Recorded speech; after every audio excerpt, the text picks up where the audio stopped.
El día de hoy tenemos la reunión de nefropatología con el grupo del Hospital Pablo Tobón Uribe de nefrología y el grupo de patología de la Universidad de Antioquia, en cabeza del doctor Luis Fernando Arias, aquí de parte del grupo de nefrología y trasplante renal del Hospital Pablo Tobón Uribe. Bienvenido, doctor, y muchas gracias por aceptar compartir con nosotros sus conocimientos. También nos acompañan entonces los estudiantes de la UDA, de pregrado algunos, y los fellows de nefrología de la Universidad de Antioquia y de medicina interna. También tenemos invitados de la Universidad Pontificia Bolivariana, con quien tenemos convenio. Muchas gracias. Adelante, profesor. Hola, buenas tardes para todos. Yo soy Luis Fernando Arias, soy nefropatólogo del Departamento de Patología de la Facultad de Medicina de la Universidad de Antioquia. La reunión la coordinamos entre el Pablo Tobón y la Universidad de Antioquia, y hoy nos ayudarán los compañeros de nefrología, Daniel, y no recuerdo el nombre del otro compañero que va a presentar la clínica, y una compañera de patología, Sofía Benavides, de la Universidad Nueva Granada, Militar Nueva Granada. Yo voy a empezar presentando un par de cositas. Primero, este es un glomérulo normal. La doctora Sofía Benavides en un momentito nos va a explicar más sobre la histología normal. Pero por comparación, miren un glomérulo normal, con las luces capilares bien evidentes y con las paredes capilares con esas características que ustedes están viendo aquí.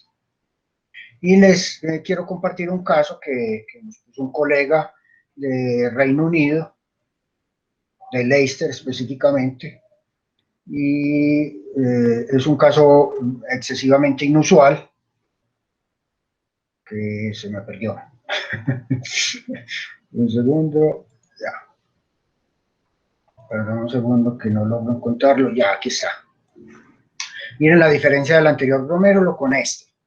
Un aspecto muy raro de ese glomérulo, como con unos lóbulos irregulares, paredes capilares que no las logra uno reconocer bien, o no sabe uno si la pared es esta línea negra que sería la membrana basal y toda la luz ocupada por ese material que se ve rosado en este caso, que con la tinción de hematoxilina eosina se ve así, casi como si fueran unos glomérulos esclerosados o con un depósito anormal que le hace a uno pensar en amiloidosis. Luego los compañeros de allí de Leicester le hicieron microscopía electrónica y encuentran que todo eso es un material fibrilar y granular que ocupa el espacio subendotelial, que ocupa luces capilares, el mesangio, y que fue negativo con inmunofluorescencia para todas las inmunoglobulinas y fracciones del complemento. En ese contexto ellos hicieron muchos más estudios y lograron evidenciar que ese material era fibronectina. La glomerulopatía por fibronectina es una enfermedad genética con una alteración en la que hace que se deposite de alguna manera fibronectina en muchas partes, pero principalmente en el riñón, y lleva irremediablemente a insuficiencia renal crónica terminal, sin un tratamiento específico hasta ahora. Por fortuna es una enfermedad excesivamente poco frecuente. En la literatura probablemente no pasa de 20 casos en una búsqueda en PubMed, o a lo mejor ya un poco más. Pero bueno, quería compartir un casito excesivamente inusual que nos permitieron compartir los colegas. Muy bien, hasta ahí era la introducción. Ahora sí el compañero Daniel, si quiere empezar con el primer caso. Bueno, entonces como el profe John Freddy y el doctor Arias había presentado, pues esta es la reunión mensual de nefropatología. A cargo, pues, como docente titular el doctor Luis Fernando Arias. Mi nombre es Daniel Rodríguez, yo soy un fellow de nefrología de UPB que está actualmente adelantando mi rotación en nefropatología con la Universidad de Antioquia. Entonces, el primer caso, y para darle un orden secuencial, lo decidimos iniciar por las edades y le damos paso a los niños primero.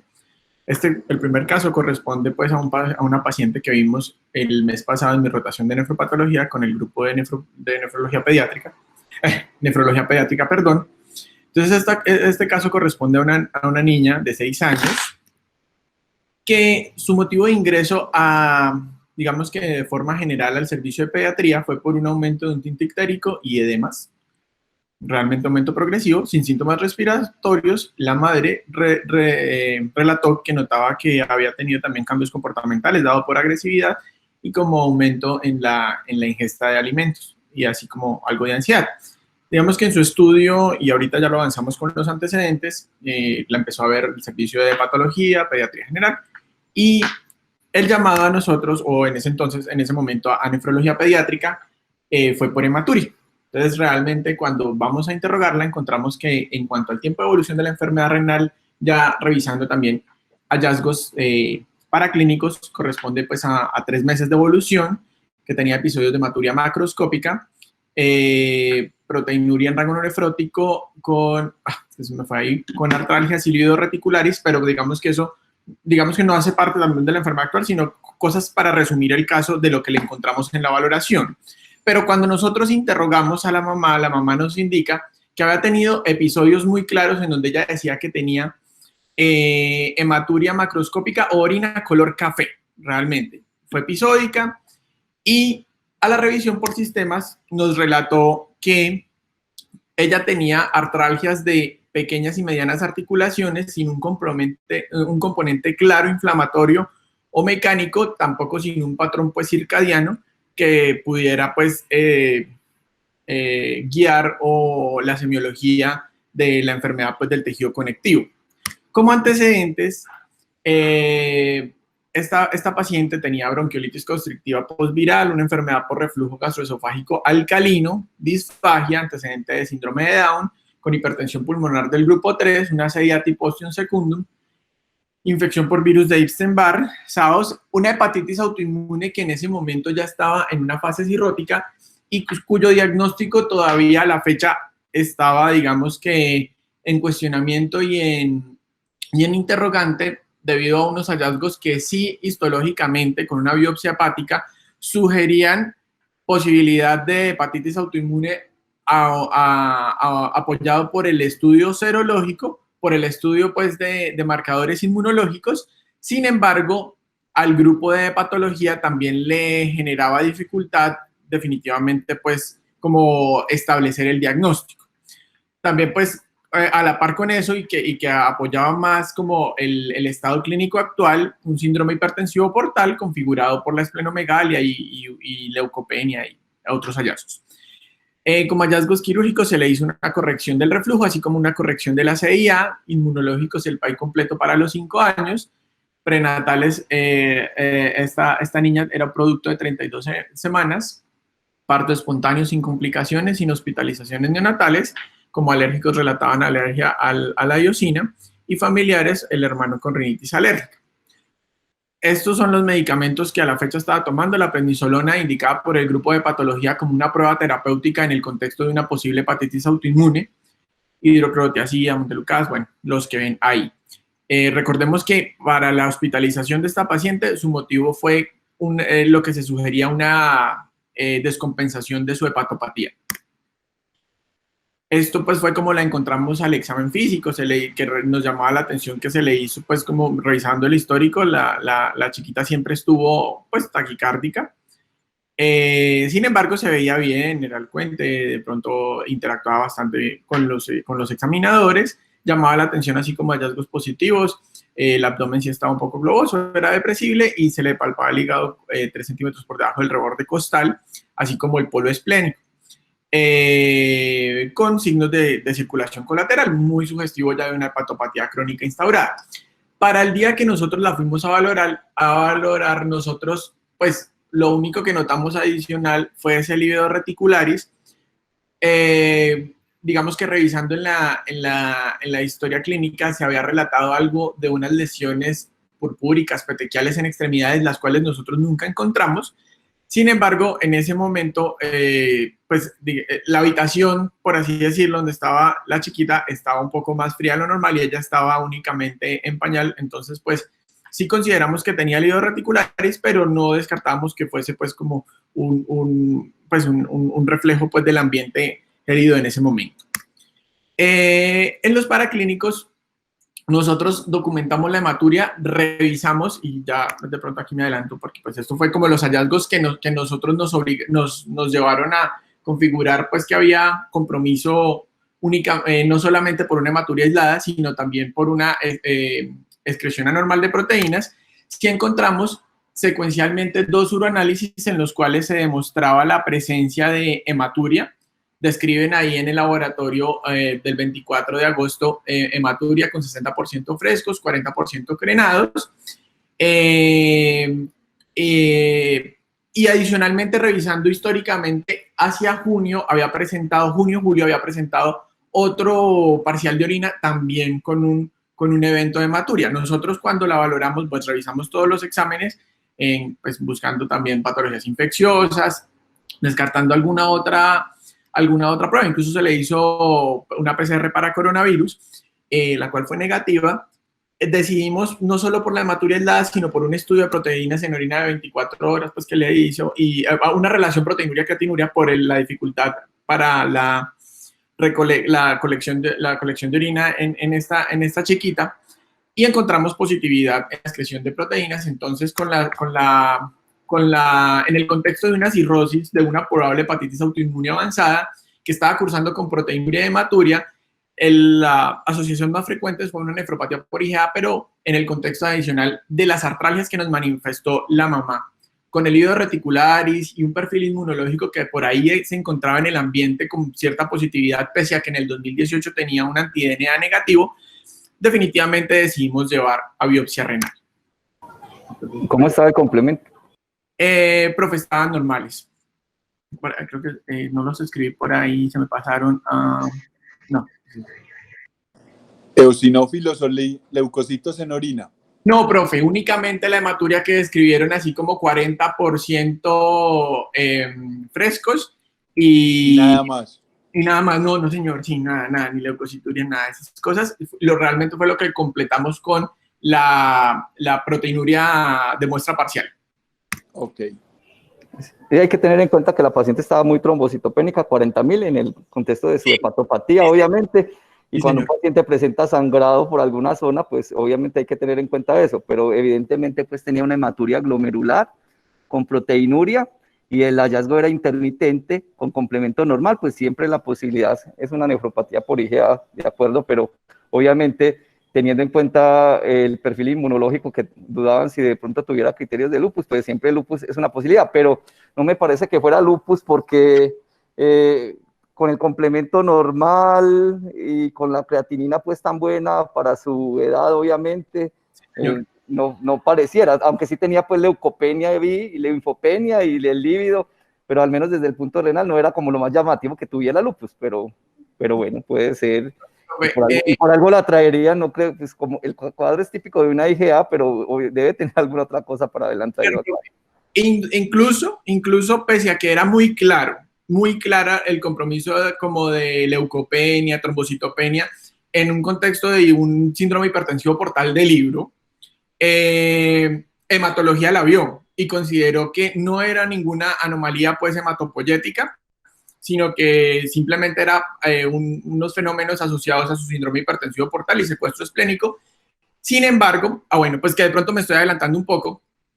Antes de que nosotros la viéramos, reumatología la vio. Sin embargo, esa primera valoración, como ella estaba cortizada hasta que salieran las pruebas de coronavirus, consideró que la autoinmunidad de ella únicamente era hepatitis autoinmune, probablemente en una fase avanzada cirrótica, y consideró que aunque realmente no, de pronto cuando nosotros hablamos con la reumatóloga pediatra, la mamá no le había sugerido a ella lo que a nosotros nos sugirió de las artralgias, y de pronto ellos sí vieron otro espectro de la lesión en la piel, que fue esas lesiones purpúricas que pues de pronto nosotros temporalmente no las encontramos. Sin embargo, y a pesar de que para nosotros lo que usted dice, profe, era claro que probablemente fuera una nefropatía por IgA, para cuando nosotros la vimos, sí había muchos otros signos que nos sugerían que probablemente en ausencia del complemento consumido pudiera ser otro tipo de autoinmunidad asociada. Buenas tardes, me presento. Mi nombre es Mónica Sofía Benavides. Yo soy residente de patología del Hospital Militar Central con la Universidad Militar Nueva Granada. En este momento estoy haciendo mi rotación de nefropatología con el doctor Arias acá en la Universidad de Antioquia y con la doctora Alejandra también. Entonces, vamos a presentar a continuación el primer caso, pero primero vamos a empezar con un poco de la histología renal normal. Entonces, en esta primera microfotografía, estamos viendo un glomérulo que está en una coloración de tricrómico, y lo que evaluamos en un glomérulo normal son diferentes compartimentos. Entonces, en primer lugar, evaluamos el penacho capilar, que por su localización evaluamos las células. Entonces, en primer lugar están los podocitos, que son las células que vemos hacia la periferia de los capilares glomerulares, que en este caso se ven como unas células con unos núcleos redondos que vemos solamente hacia la periferia, lo cual no quiere decir que hacia adentro del penacho glomerular no existan, sino que es un poco más difícil identificarlas. En segundo lugar están las células endoteliales, que son las que vemos con unos núcleos que están un poco más prominentes hacia la luz de los capilares glomerulares, como estas que estamos viendo aquí o como esta que estamos viendo acá. La pared capilar glomerular también la evaluamos, y es un poco una evaluación subjetiva del grosor de la pared, pero esta es como para que la tengan en mente el grosor que estamos usualmente acostumbrados a ver. Este sería un corte transversal, y de pronto cuando se toma un corte longitudinal se ven un poco más difuminadas las paredes, pero también sería un grosor normal. Y también evaluamos en el penacho capilar glomerular las áreas mesangiales dadas por la matriz mesangial, que en tricrómico se marca azul, y las células mesangiales que corresponderían a estos núcleos que están rodeados completamente de matriz mesangial. Luego de que evaluamos ese penacho capilar, también evaluamos el espacio de Bowman, que sería el espacio entre la pared capilar glomerular y la membrana basal de la pared del glomérulo, de la cápsula de Bowman. Y aquí encontramos también las células epiteliales parietales, que básicamente las identificamos solamente por la presencia de los núcleos, y el citoplasma es un poco más difícil de evaluar. Esta es una microfotografía de una microscopía electrónica de transmisión, en donde evaluamos la membrana, la pared capilar glomerular, que está dada por la membrana basal, que en general tiene una estructura homogénea, y que suele ser también de un grosor homogéneo, y que, bueno, en diferentes enfermedades también hay que evaluar su tamaño. Hacia la parte superior vemos los procesos podocitarios, que están aquí conservados, y vemos las hendiduras entre los procesos podocitarios. Y hacia el lado inferior estamos evaluando el epitelio fenestrado, sería el endotelio más bien, el endotelio fenestrado, en donde vemos estas estructuras que corresponderían al citoplasma de la célula endotelial. O sea que esta área inferior correspondería a la luz del capilar, y probablemente esta sea una célula que está pasando en ese momento por la luz del capilar. Esta microfotografía corresponde a las estructuras tubulares en la corteza renal, en donde vemos túbulos contorneados proximales y túbulos contorneados distales. Entonces, los túbulos contorneados proximales corresponden a estos que tienen células que son de un citoplasma muy eosinófilo fuerte. Son células altas y se ven con una luz dentro del túbulo muy pequeña o casi que imperceptible. Mientras que los túbulos contorneados distales están formados por un epitelio cúbico, y como el epitelio es un poco más bajo, entonces nos va a permitir ver la luz del túbulo. Y además el citoplasma de estos túbulos contorneados distales es un citoplasma eosinófilo, pero un poco más claro. Aquí también es importante mencionar que el intersticio en estas áreas de la corteza es casi que imperceptible, sobre todo en la coloración de hematoxilina eosina. Entonces, ya con esto vamos a empezar a ver este primer caso. De entrada, pues vemos que en esta microfotografía a un aumento bajo estamos viendo aquí dos glomérulos, en donde vemos que la celularidad está un poco aumentada si lo comparamos con las microfotografías previas.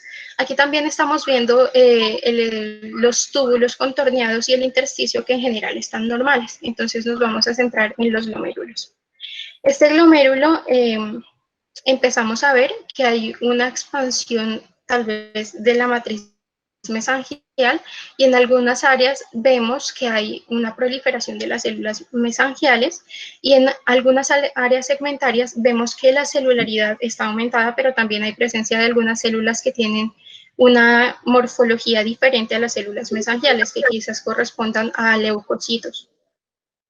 Pero este hallazgo es segmentario. En este otro glomérulo vemos nuevamente proliferación mesangial, sobre todo hacia esta parte superior, con expansión de la matriz mesangial, y en estas áreas precisamente se ve que las luces capilares están un poco disminuidas, casi no se diferencian muy bien.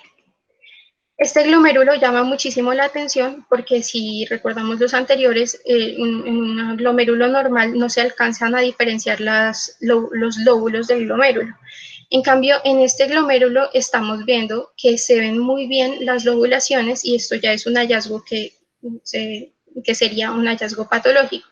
Y la otra cosa es que en algunas áreas, como por ejemplo acá, vemos que las paredes capilares están un poco más engrosadas. Aquí también es importante mencionar que en esta área se alcanza a ver un área como de un trombo hacia el polo vascular. En este glomérulo lo estamos viendo en una coloración de paz, también con hipercelularidad mesangial, y tal vez aquí de manera segmentaria una hipercelularidad endocapilar. Igualmente, con esta coloración de tricrómico, vemos que la matriz mesangial está expandida y que hay proliferación de células mesangiales. Esta es la coloración de plata, y aquí ya nos llama la atención un hallazgo diferente, y es que hacia la periferia del glomérulo estamos viendo dobles contornos, como en esta área o en esta área, que se ven con mayor claridad, y hacia el lado derecho, quizá un poco menos evidente, también estamos viendo algunas áreas con dobles contornos.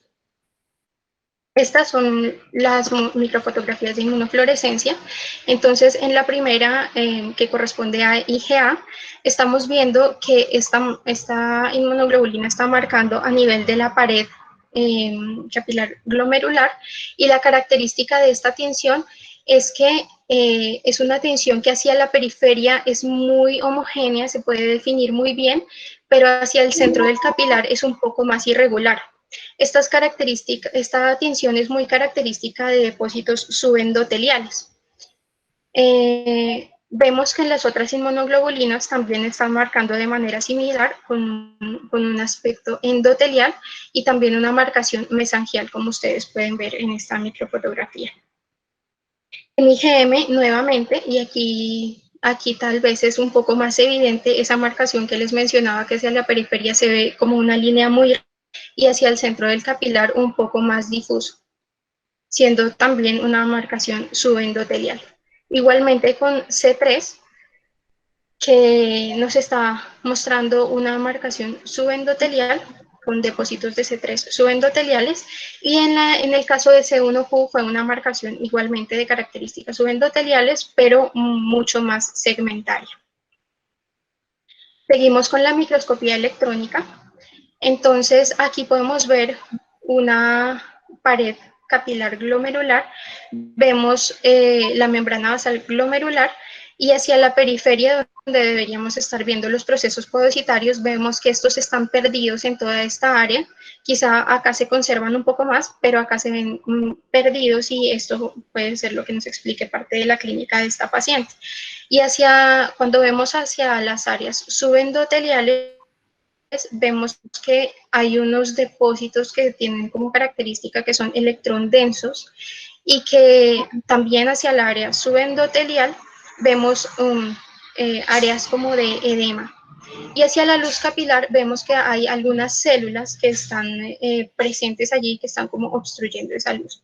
Esto correspondería al espacio de Bowman, y este sería el núcleo de una célula parietal de la cápsula de Bowman.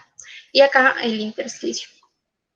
En esta segunda microfotografía nuevamente vemos la membrana basal, y vemos que hacia el área subendotelial hay depósitos de un material amorfo con algunas células que están alteradas y que no podemos identificar claramente qué tipo de células son, y pérdida de la luz vascular, de la luz capilar.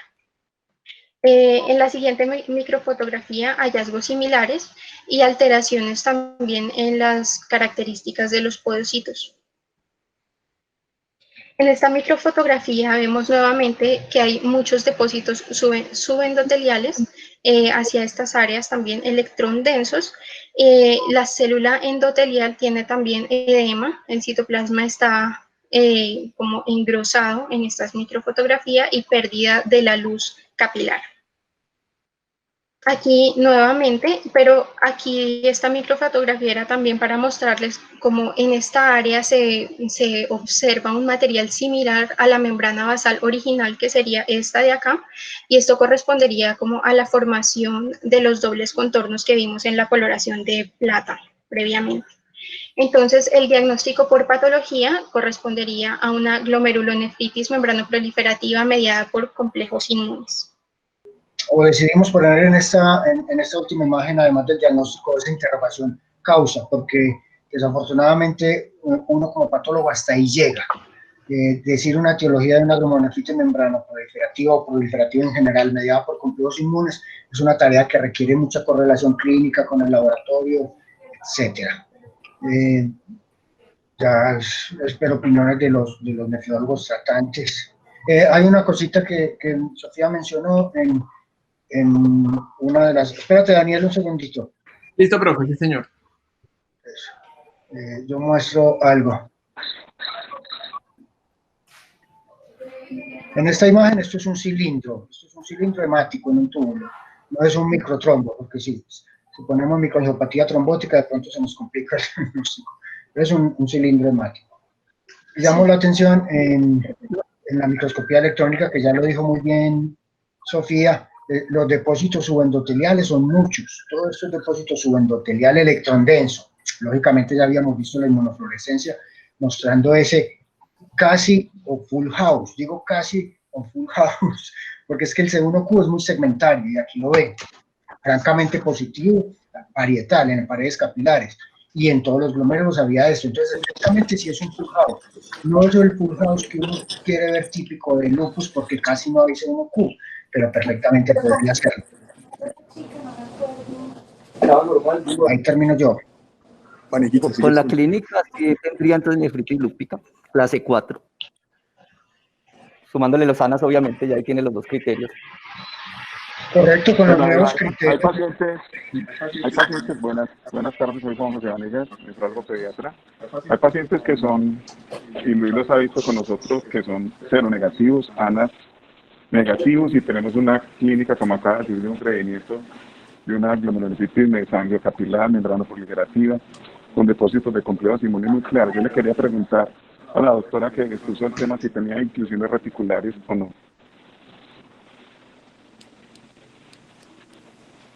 En la patología. Doctor, si quiere yo respondo. No le encontramos inclusiones tubuloreticulares. Cuando están, te ayuda mucho a orientar o por lo menos reforzar la posibilidad de lupus. Lo que pasa es que son tan inusuales que no, en este caso no la logramos ver. Bueno, entonces, en ese contexto uno tiene que llegarse al diagnóstico de una membranoproliferativa, que ya sabemos todos que con toda la clínica de las pacientes, de patología, pues uno piensa siempre en el lupus eritematoso sistémico. Yo inclusive estaba más inclinado contra la nefropatía por inmunoglobulina, porque en estos pacientes hemos encontrado con un compromiso hepático, fibrosis pericortal asociada, hipertensión arterial, compromiso de fibra, hemos tenido pacientes que han sido objeto de trasplante por esta razón.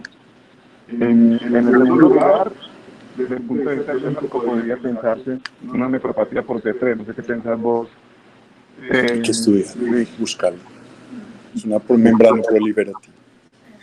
Doctor, sí, uno siempre tiene que estar explorando esa posibilidad. Aquí muy estaba diciendo que también no le parece el patrón claro del lupus.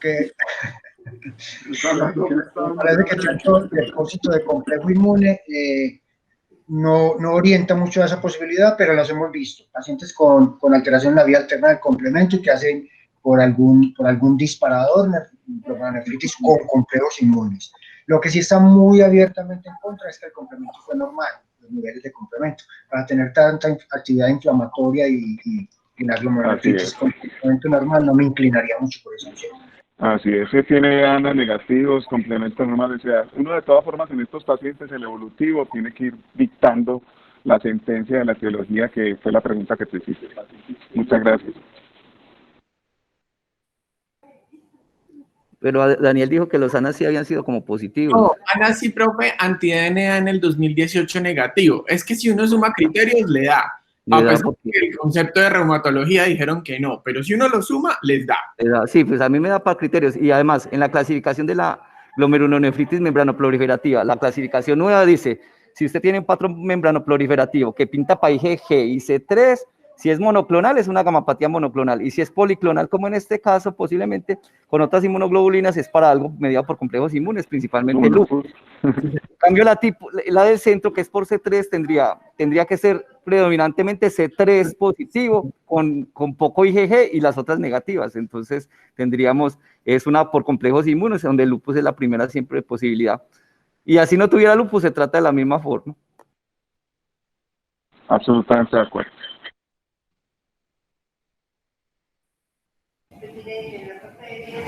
Y a la final, entonces, ¿con qué diagnóstico terminó? No nos dejen ascuas. Pues ahorita la nena volvió a estar hospitalizada por lo que le decía, por la pancitopenia, pero pues yo creo que en esta vez, pues en lo último que revisé la semana pasada, creo que no habían interconsultado al grupo de nefrología pediátrica, porque realmente era como, no le han podido compensar su hepatopatía. Entonces como que están enfocados en la progresión que ha tenido la hepatopatía, pero pues no, ahí como que... Así es, nosotros estaremos pendientes de la evolución del paciente para poder hacer la intervención y pensar sobre todo con el grupo de reuma también la conducta a seguir.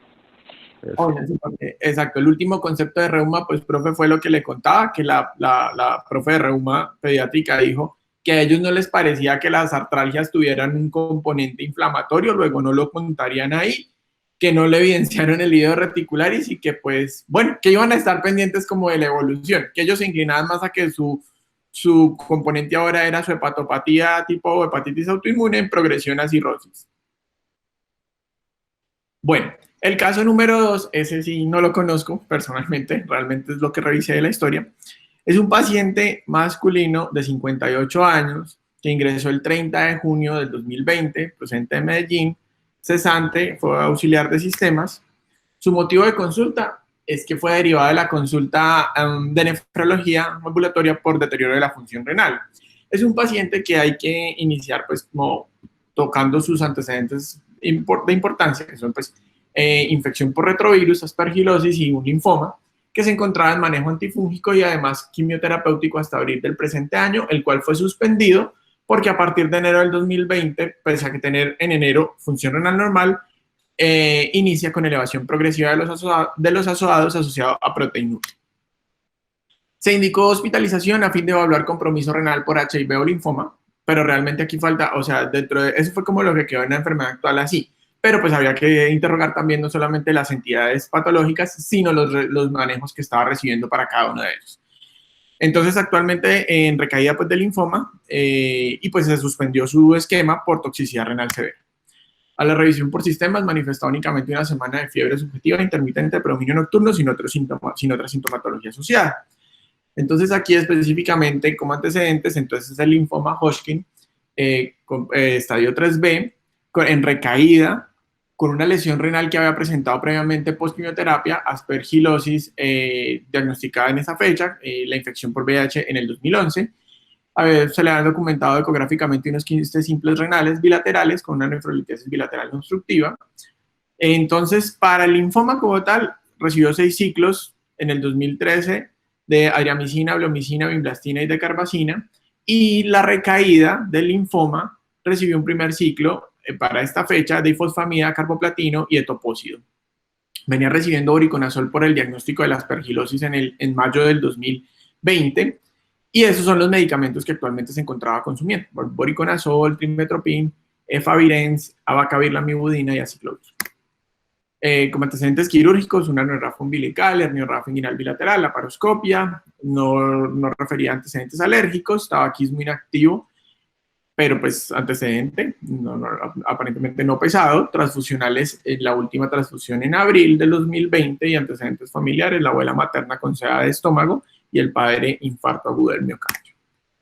Esto pues fue realmente el examen físico de ingreso, algo taquicárdico, las cifras tensionales con tendencia a la hipotensión, sin embargo sin un hallazgo pues positivo de pronto al examen físico.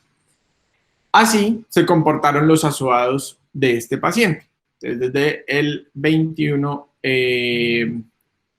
de abril hasta el 1 de julio logró pues, estos valores de creatinina partiendo de 0.87 hasta 4.64 y asimismo pues, los niveles de nitrógeno ureico sanguíneo.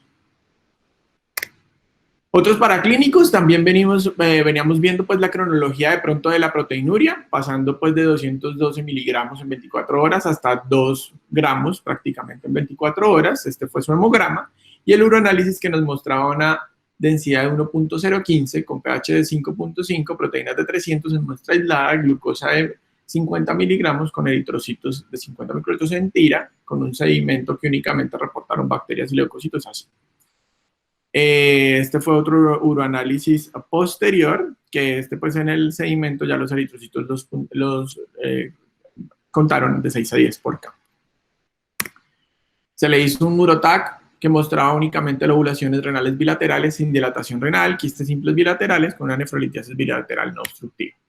Y entonces el concepto del grupo de nefrología, pues que era un paciente de 58 años con antecedente de un linfoma Hodgkin e infección por VIH, que tuvo su recaída, que iniciaron esquema, asociado pues al voriconazol de inicio reciente por la aspergilosis y posterior a eso una lesión renal aguda en que se consideró que fuera probablemente secundario a los quimioterapéuticos que se usaron, que fue como lo nuevo.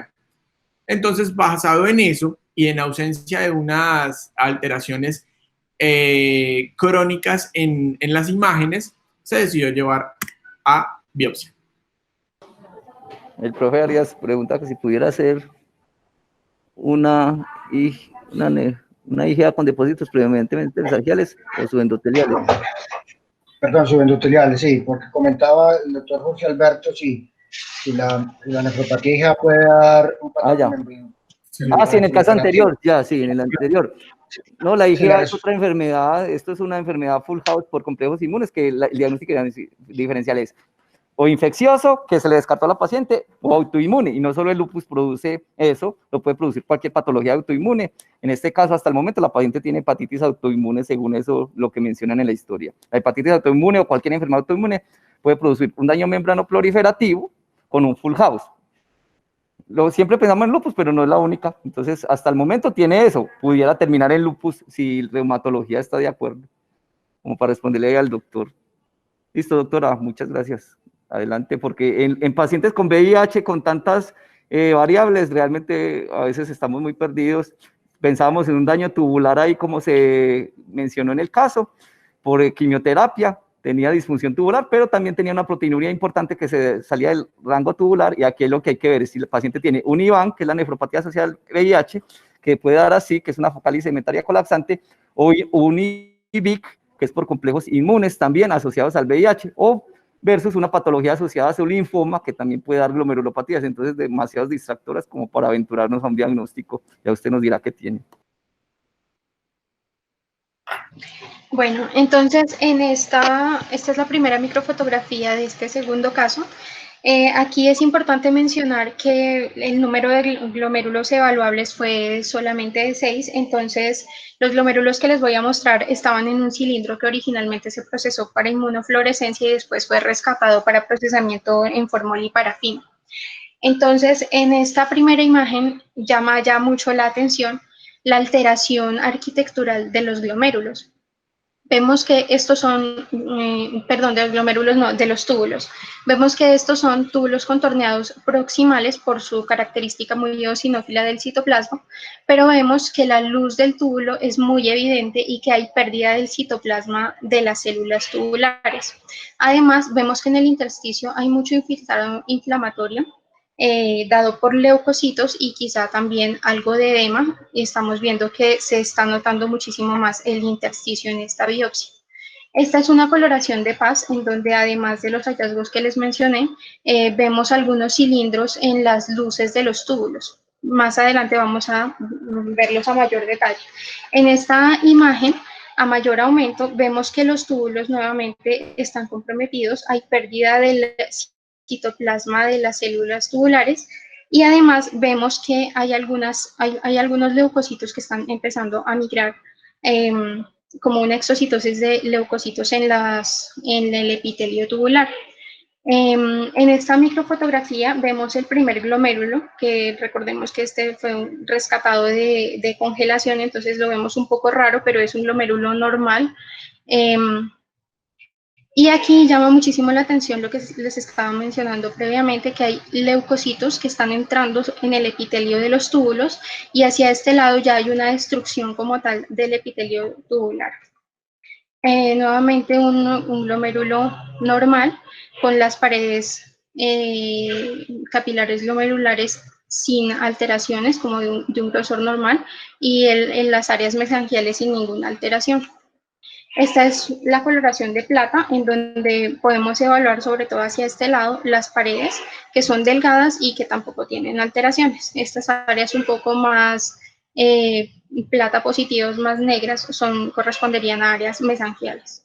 Esta es la coloración de paz, donde también vemos el glomérulo sin ninguna alteración específica. Entonces, en general, los glomérulos están normales. En esta coloración de tricrómico, aparte de ver los glomérulos, vemos que los túbulos como tal ya tienen un daño. Vemos que las luces tubulares de los túbulos contorneados proximales están muy dilatadas, son muy evidentes, y además estamos observando que hay un infiltrado intersticial en medio de esos túbulos. Aquí podemos ver que además hay cilindros que, por ejemplo, en este caso tienen diferentes colores, y también podemos detallar quizá un poco más que las células tubulares están separándose como si estuvieran perdiendo las especialidades de las membranas vasolaterales de las células. Y en esta plata vemos que hay una destrucción de las membranas basales tubulares. La inmunofluorescencia directa en este caso fue negativa para inmunoglobulinas, tanto A como G como M, para la fracción C3 del complemento, para C1Q también negativa, y para las cadenas kappa y lambda también negativas.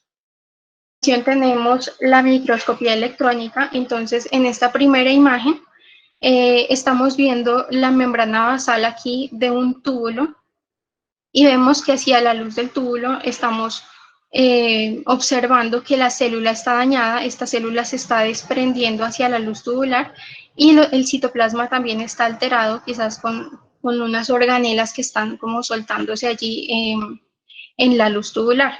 Hacia el lado derecho estaríamos viendo parte del intersticio y estamos también observando como estas fibras de colágeno que se están separando entre ellas por un edema intersticial severo.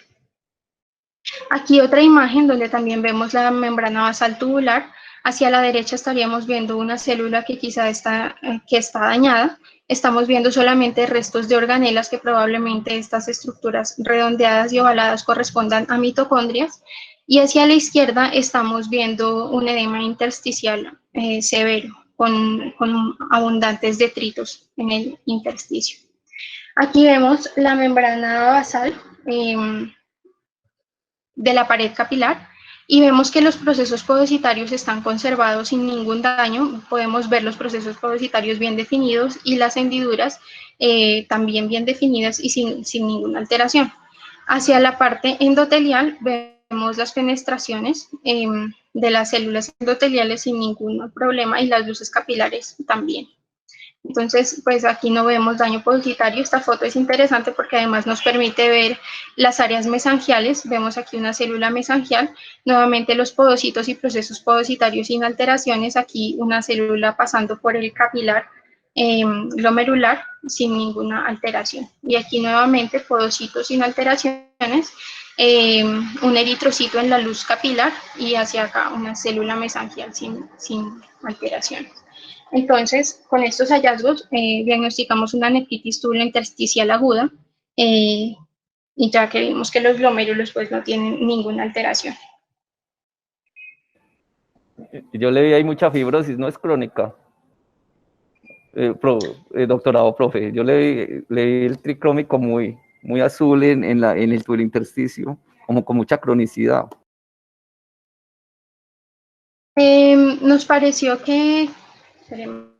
Doctor, le muestro la fotografía. Yo lo digo es porque este paciente lleva con la creatinina muy alta desde febrero, según lo dijo Daniel, lleva más de 6 meses y quién sabe desde cuándo tenía la creatinina alta, porque pues aunque él nos mostró datos desde el 2016, tenía creatininas 2016, 2017, 2018 y después pasaron como 2 años sin creatininas y ahí se vio ese daño.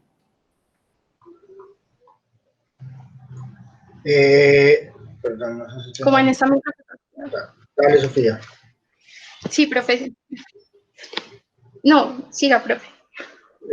Que en esta, específicamente el tricrómico, a propósito de John Freddy, que decías azul, supongo que era el tricrómico, lo que vemos más es edema, infiltrado inflamatorio.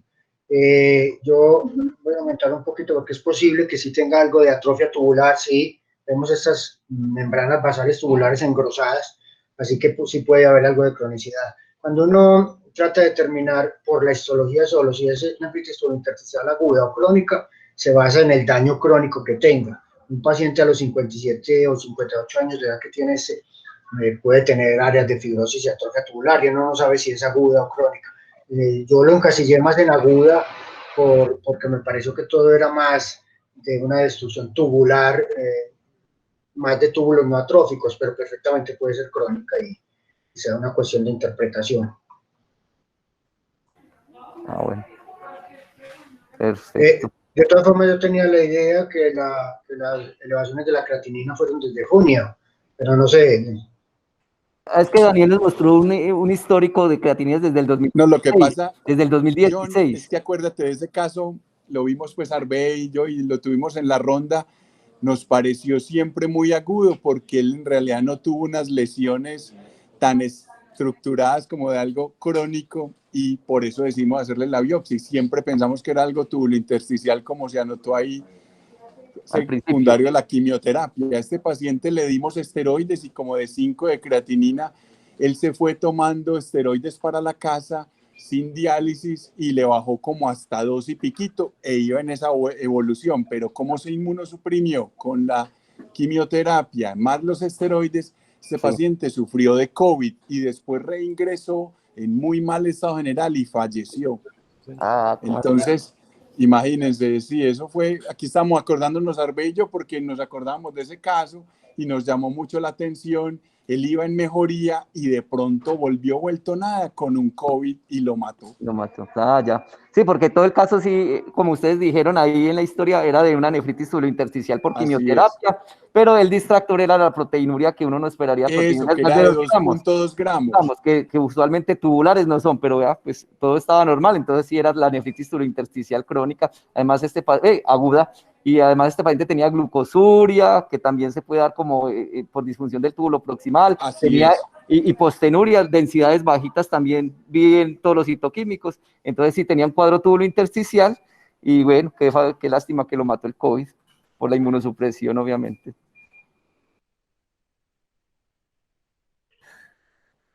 Muchas gracias. ¿Hay más casos o ese era el...? Sí, pues Germán va el último. Ah, bueno, rápidamente que tenemos ya...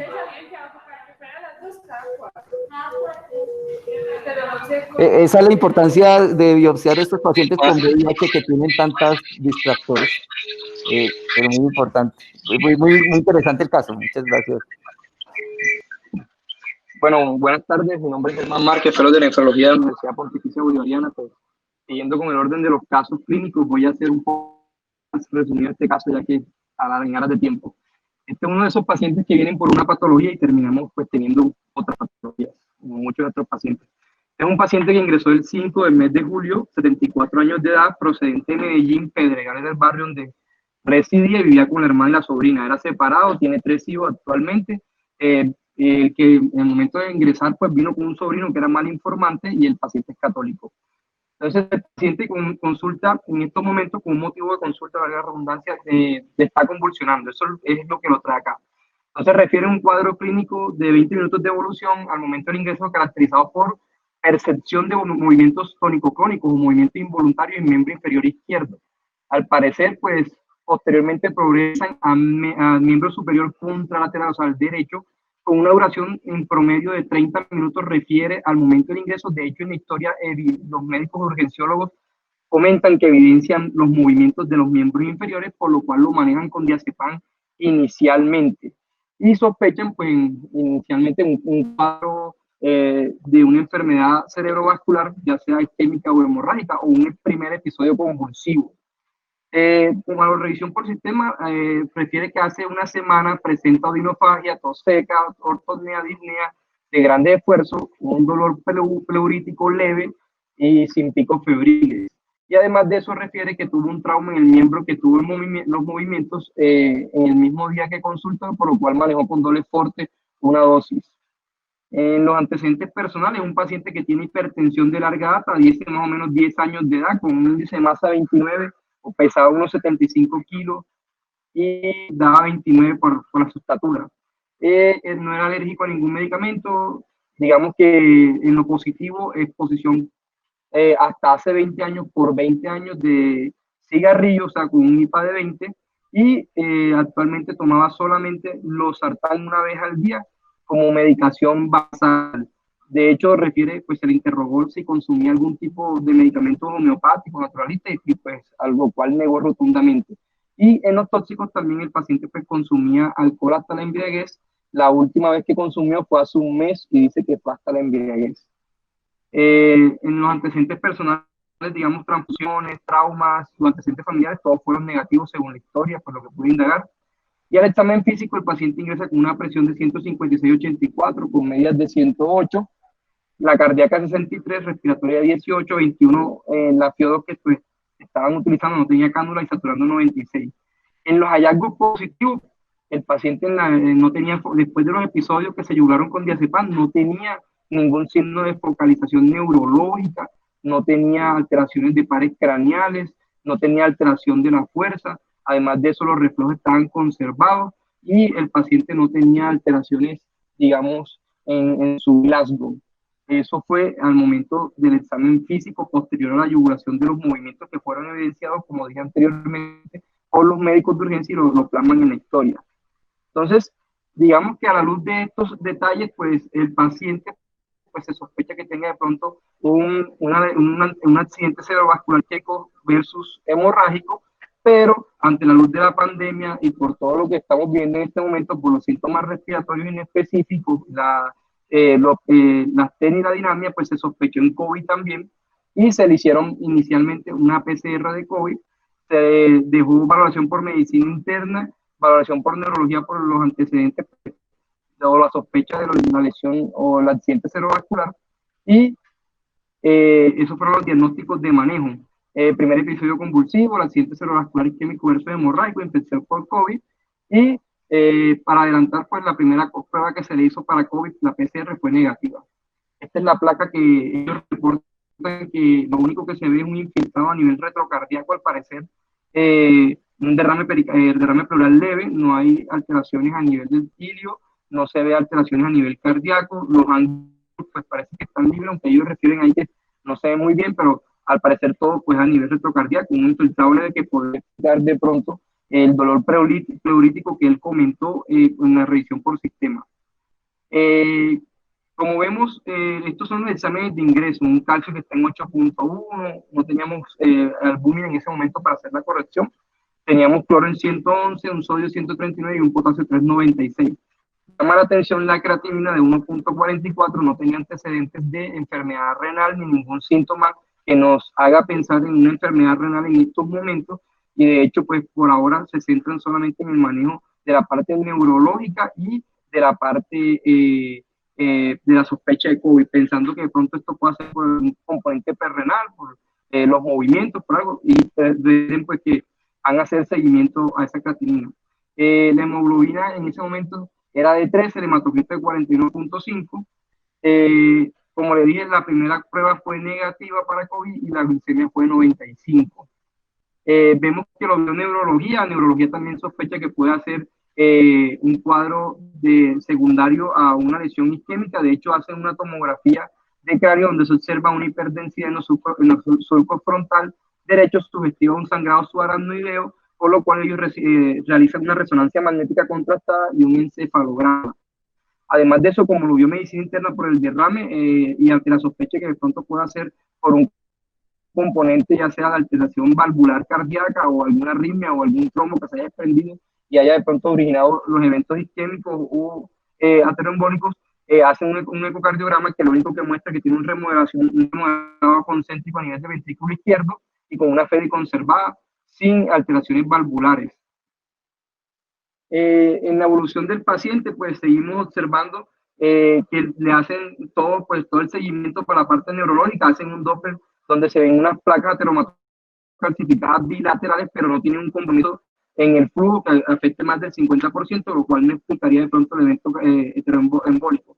Lo que sí nos llama la atención es que la creatinina, que inició en 1.4, ya va en 1.55 y va aumentando. Hasta este punto probablemente todavía no han, digamos, prestado mucha atención a la creatinina, simplemente estamos pensando que sea un COVID o que estemos hablando de un proceso isquémico. Ya posteriormente, al evidenciar la elevación, pues piden citoquímico como para ampliar estudios nefrológicos y una ecografía como para tratar de definir si es un proceso crónico o estamos ante un proceso agudo. Neurología nuevamente revalora ya con la resonancia. En la resonancia, como lo vemos acá en la historia, pues se evidencia una hiperintensidad en la sustancia blanca, lo cual ellos pueden, pues, con todos los sintomatología, a pesar de que las presiones de ingreso fueron de 156, o sea, no es una hipertensión como tal elevada, por lo menos en lo que plasmaron en la historia, ellos piensan que puede ser, que podemos estar ante un síndrome de encefalopatía posterior reversible o un PRES, y ya que el encefalograma está normal y el paciente no ha convulsionado desde el ingreso o no ha tenido más movimientos tónico-clónicos, ellos descartan que sea una convulsión y que probablemente todo esto fue asociado a una crisis hipertensiva y cierran interconsulta. Ya aquí, pues, como cerraron la parte neurológica, ya nos enfocamos más en la parte renal. Ya llegaron, para el 10 llegaron los exámenes, tenemos el uroanálisis con una densidad que está en 1.01, un pH que está en 5, evidenciamos que hay proteinuria de 500 miligramos de decilitro, sin nitritos, y no se evidencian eritrocitos o sedimentos que de pronto nos haga pensar que esa proteinuria pues tenga acompañado de una hematuria, simplemente hay proteinuria. Lo que sí llama la atención es que hay una microalbuminuria o una relación albuminuria-creatinuria de 1026 miligramos sobre gramo. La ecografía renal fue normal, no había alteraciones del parénquima ni de la relación córtico-medular, y lo que llama la atención de pronto es que, como hay algo incidental, hay un derrame pleural que ya lo habíamos visto en la radiografía, pero acá lo evidencian nuevamente en la ecografía que hacen. Ellos solicitan, pues, tratando de ampliar por qué podría estar presentándose la proteinuria y pensando en una glomeropatía, pidieron entonces exámenes infecciosos, el VIH, hepatotrófos, pensando de pronto que fuera probablemente un paciente diabético, pidieron una glicosilada, nuevamente pidieron creatinina como para corroborar el aumento, y lo que son las pruebas de ANA, complemento y proteinuria en 24 horas. Ya lo valora el equipo de nefrología del hospital el 13, obviamente vemos que hay una elevación que ya es progresiva, ya con unos 75 de creatinina, un boom de 35, vemos que hay una hipoalbuminemia de 2.6, el calcio corregido ya es de 8.52, y además de eso pidieron un ProBNP que está normal en 110 y la tasa de filtración calculada para ese momento fue de 37. La proteinuria en 24 horas, que fue del 11, fue de 5.16, entonces ahí estamos ante un síndrome nefrótico que no tenemos una causa hasta el momento. Le pidieron entonces, como le dije anteriormente, por el complemento C3C4 que está dentro de límites normales, la hemoglobina glicosilada está normal, VIH negativo, además de eso las pruebas infecciosas también fueron negativas, y el único agente nefrotóxico que de pronto podríamos tener al momento de la evaluación, y pues por todo lo que indagamos en la historia, no tenía, lo único que tomar a los sartán que pudiera estar de pronto aumentando la creatinina si lo tenemos en un contexto de un paciente con un renal. En ese momento, ya con todos estos hallazgos ante una proteinuria en un rango nefrótico sin hematuria, pues se solicitó la biopsia renal para descartar una glomerulopatía secundaria, sobre el síndrome nefrótico y se amplió el perfil autoinmune pensando de pronto que estuviéramos ante una vasculitis porque no se estudió esa parte hasta este momento, y las pruebas infecciosas también. Además de eso se pidió una electroforesis de proteína, la cual estaba pendiente en este momento, además de eso una inmunofijación en sangre y orina, así como que cadenas livianas. Ya para el 17 se hizo la biopsia fue hecha el 15 y el 17 teníamos un reporte preliminar que el doctor Arias muy amablemente nos dio telefónicamente, que nuestra compañera posteriormente lo dio, y ya con esto, ante la patología que estábamos sospechando y ante la negatividad de la parte autoinmune y la parte infecciosa y de la electroforesis, en ese momento pensamos que tenía un simpico monoclonal. Se piensa que de pronto la causa de la primaria se inicia tratamiento con albúmina 50 miligramos IV cada 8 horas para mejorar un poco lo que era, porque el paciente ya estaba presentando oliguria en rangos de 0.3 mililitros por kilogramo hora y un ascenso de la creatinina que venía de 1.7 ya íbamos en 3.3. Además de eso, pensando en una homeopatía primaria, que nos explicaremos más adelante, iniciamos también protocolo con corticoides de 70 miligramos día. Estos son los exámenes que tenemos acá, donde vemos el perfil infeccioso negativo, vemos también proteínas de Benson-John negativas, vemos aquí los ANCAS negativos, la parte infecciosa, como dije, negativa, teníamos anticuerpos antinucleares extractables negativos. Llama la atención que teníamos un anticuerpo antinuclear positivo, pero en un patrón moteado de 1 en 40. Recordemos que pues, a cierto punto la población, hasta 6% puede tener positivo, pero en este momento pues no teníamos ni consumo de complementos, ni ANCAS, ni teníamos de pronto otro hallazgo que nos haga pensar en una nefritis lúpica. Y además de eso, vemos que revisando la inmunofijación suero teníamos un pico monoclonal leve IgG kappa, lo cual nos hace confundir todo el cuadro, porque ya entonces a este punto, aparte de la parte renal, estamos pensando que había alguna dispersa sanguínea, por lo cual se solicita valoración por hematología. Hematología pide un PET scan y obviamente hace una biopsia. El PET scan está normal, pensando que de pronto tuviera algún compromiso óseo que nos haga pensar en mieloma, pero no se evidencia ningún compromiso óseo en el PET scan. Y además de eso, ellos en la biopsia, pues adelantando acá, habían un 0.1% de plasmocitos monocíticos kappa y 0.2% de plasmocitos policíticos kappa y lambda, y esto pues nos hace pensar de pronto en algún componente policlonal, y por ende pues pidieron un extendido de sangre periférica que estaba normal, y tenemos una electroforesis en la cual pues evidenciamos estos hallazgos que a resumidas cuentas nos hacen un diagnóstico de una clonalidad con marcada capa, sin marcada capa ni lambda. Entonces esto digamos que nos confunde mucho el diagnóstico y nos hace pensar en este paciente que de pronto pudiera estar teniendo alguna plasmocitosis, y por ende pues estamos con esa duda.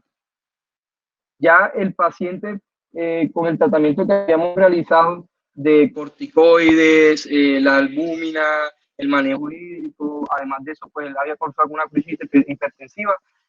Vemos entonces que hacemos mejoría de la creatinina, llegó a estar hasta 2 puntos, como vemos acá el día 6 que salió. Acá vemos que está en 2.3, inició en 1.3, llegó a estar en 3, en 2.3. Fue la última que tuvo el 6 antes de esta hospitalización, porque él tuvo una segunda hospitalización que fue el 16, pero en este momento se dio egreso al paciente para esperar pues la electroforesis, el aspirado de médula y lo que era la citometría por parte de hematología. Nuevamente reingresa el día 10. La patología y sí. Listo. Entonces, podemos pasar con la patología y comentaré posteriormente la patología, otros hallazgos. Entonces, para terminar con este último caso, en esta primera microfotografía estamos viendo un glomérulo que aquí empieza a llamar la atención en la hematoxilina eosina, que en el área periliar del glomérulo vemos unas zonas como de aspecto eosinófilo un poco más denso de lo que estamos acostumbrados a ver, y estas zonas que estamos observando aquí las vamos a ver muy bien marcadas en las coloraciones especiales. Entonces, en la tinción de plata estamos viendo nuevamente esta zona y es una marcación de plata positiva muy fuerte, lo que nos da de una esclerosis segmentaria periliar.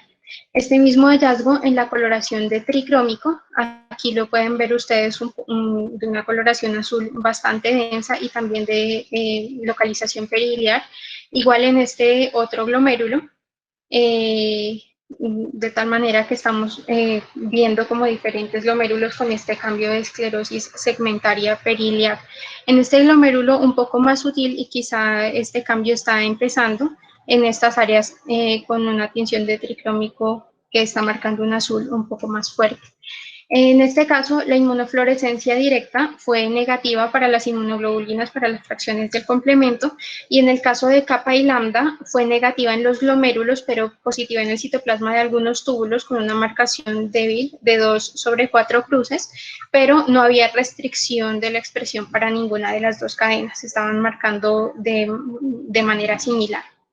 En la microscopía electrónica, sí llama la atención el daño podocitario severo, donde no podemos ver claramente los podocitos ni las hendiduras, y además en paralelo a eso podemos ver un cambio microvellocitario de los podocitos que correspondería a un cambio reparativo por el daño de estas células.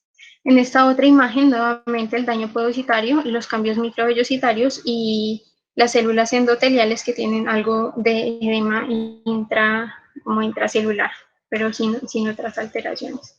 Acá nuevamente el daño podocitario severo, no podemos reconocer ningún proceso podocitario que esté conservado.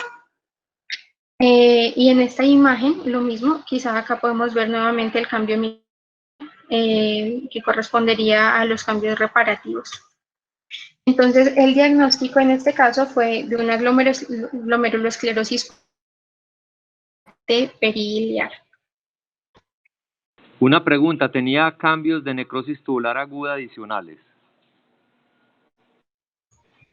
Perdón, yo me meto, qué pena Sofía, sino que yo le pasé las imágenes a Sofía, pero fui yo el que las tomé. Me puse a revisarlas cuando nos dijeron de esa elevación de la creatinina, y sí los hay, algunos sutiles cambios de NTA. Bueno, si quieres Sofía, para no cambiar, me la pasas a la hematoxilina. Sí, profe. Porque sí, Arbe, yo creo que hay unos cambios de NTA, más en retrospectiva mirándolos cuando me contaron esa elevación de la creatinina. Es un cambio tan frecuente en síndrome nefrótico que, bueno, otra distinta. Pasa a la siguiente. No sé si la están viendo ahí ya la presentación mía. Miren este túbulo de la izquierda.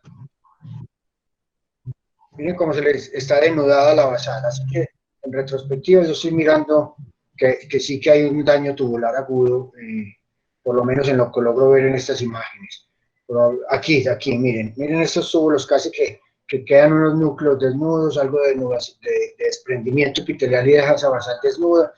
Aquí también un epitelio muy aplanado, así que sí, mi opinión es que sí la tenía y bueno, la pasé por alto, me centré solo en su síndrome nefrótico. Ok, gracias. Bueno, muchas gracias Sofía, muy bien. No sé si el doctor va a comentar algo más o alguien más. No hay resumido, tiene un síndrome nefrótico por la focal y segmentaria parailiar, que en principio es por cambios hemodinámicos y que hizo una lesión renal aguda asociada a su síndrome nefrótico, posiblemente también por hipoperfusión y el tratamiento que le estuvieran haciendo intrahospitalario por su ACV y su crisis hipertensiva.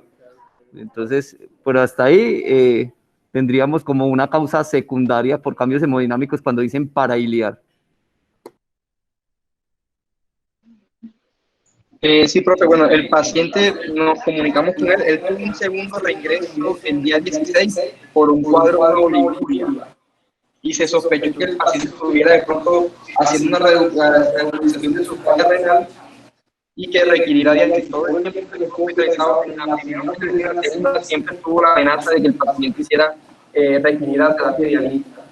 Acá en la segunda hospitalización el paciente pues se hace nuevamente una ecografía que muestra un volumen de la próstata del 20 cc. Sospechan que puede ser fluido obstructivo, se coloca una sonda, el paciente pues arranca a orinar, hace nuevamente la elevación de creatinina hasta 4. Además de eso, se asocia, como estaba con tratamiento corticoide, en ese momento llevaba a 40 miligramos día, hizo también una celulitis en el miembro inferior y se le inició tratamiento con clindamicina. Actualmente, pues, se le dio salida, se le dio egreso, duró 7 días hospitalizado, esa segunda hospitalización, no requirió diálisis hasta el momento. Nos comunicamos con él nuevamente porque él quedó pendiente de la revaloración ambulatoriamente y pues nos comunicamos con él, está mejor, no ha requerido diálisis por ahora, no ha tenido edema de miembros inferiores, ha mejorado esa parte y estamos pendientes para los controles de paraclínicos para ver esa creatinina, porque siempre se fue con 2.6 creatinina la segunda vez también que egresó de acá. De la parte de hematología, pues se descartó el mieloma, estamos pensando que de pronto, pues ellos sospecharon lesiones líticas, pero como dije, en el PET scan está negativa y se está sospechando también que tenga una gamapatía monoclonal de significado incierto por los hallazgos que se tuvieron en la electroforesis de unos componentes kappa y lambda, pero hasta ahora el paciente pues no se ha corroborado eso. Entonces, pues está en estudio todavía y hasta el momento no ha requerido diálisis. Eso era todo lo que tenía que comentar. Muchas gracias. Hay que hacerle esa traqueostomía. Lo que lo tenía enfermo entonces era la lesión renal aguda por el daño que dice el doctor Arbey Aristizábal, el daño tubular agudo. Y el síndrome nefrótico, además que lo tenía crónico por un cambio focal y segmentario, por cambios hemodinámicos. Y mirar que no resuelve con lo patológico. Eso, yo les cuento que cuando yo tuve el paciente, en el momento en que empezó a elevar la creatinina y a tornarse oligúrico, y recibimos el informe de la biopsia, obviamente analizamos pues que la biopsia sugería como glomerulosclerosis focal y segmentaria secundaria. Sin embargo, en ese momento, pues como estaba en estudio de otras cosas y yo viendo esa progresión en la falla renal, decidí intentar un tratamiento esteroideo. Le dimos, pues como vieron ahí que mencionó Germán, esteroides, le pusimos albúmina, furosemida, nos lo aguantamos lo que más pudimos. El señor llegó a tener un boom cercano a 100, 90 y pico, ligúrico, creatina en ascenso, pensamos que iba a terminar en diálisis, finalmente no la necesitó, lo mandamos con los esteroides viendo a ver cómo evolucionaba y teniendo como toda la información completa, ya una vez reingresó por una celulitis, un poco descompensado, ya se dijo, bueno, ya con el informe definitivo esto no parece ser primario, igual tuvo intolerancia y complicaciones por los esteroides, ya se decidió el desmonte y el paciente no recibió pues el curso completo, que es mínimo 4 meses de esteroides, piensan en una primaria, se cortó el tratamiento y actualmente entiendo, nosotros lo llamamos ayer para ver su evolución, que no toma ahora pues esteroides, no supimos bien la medicación que toma en la actualidad, pero mencionó estar muy bien sin edemas, con la presión al parecer controlada, con buena diuresis, y pues en todo este tiempo el paciente nunca requirió la diálisis. Obviamente tiene regular pronóstico en la evolución y puede que termine diálisis más adelante, pero al menos lo logramos sostener sin diálisis por unos mesecitos. Y tengo una pregunta para el doctor Luis Fernando, en este caso específico. Sabemos pues que a veces diferenciar la primaria de la secundaria puede ser difícil y que hay pues ciertos datos que le ayudan a uno tanto de la historia como de los hallazgos histológicos, etcétera, pero le quería preguntar que la literatura describe la tinción de CD80 en los podocitos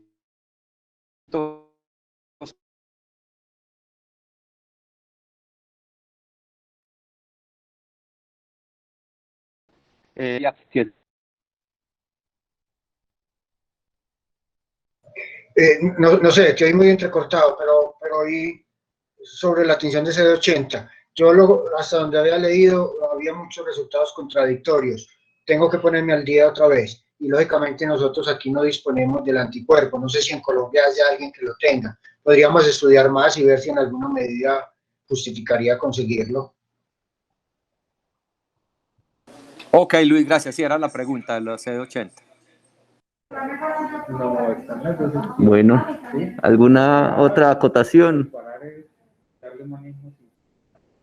Bueno, entonces damos por terminada la sesión. Muchas gracias a todos por la asistencia, por los comentarios, al doctor Luis por acompañarnos en este proceso de leer las biopsias renales e interpretarlas. y a los doctores fellows y residentes por sus aportes, y doctor Daniel y doctora Sofía por habernos presentado la patología. Muchas gracias.